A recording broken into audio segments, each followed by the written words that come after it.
Hi, everyone. It's Sam Ladner again, talking about a big book that gave me some insight as a researcher.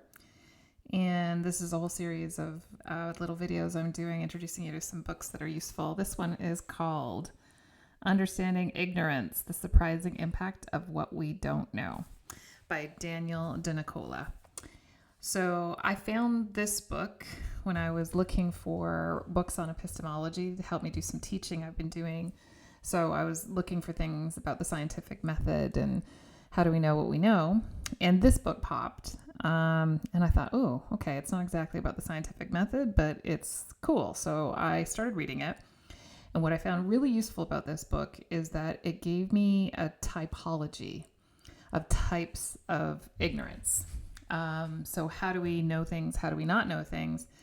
It turns out, so there's meta-ignorance, for example, which is the unknown unknowns. But there's also willful ignorance. And that is the one that I really found useful. It describes how willful ignorance functions, what kinds of contexts in which it tends to flourish, what does it signify, and what are some of the strategies that you can use? So I'm sure I don't have to tell anybody who works in applied research that, we create knowledge all the time.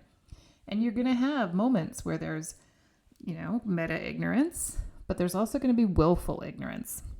And so it's become a bit of a buzzword for me, willful ignorance. So I'm like, oh, that's just a simple case of people not being aware of a certain thing.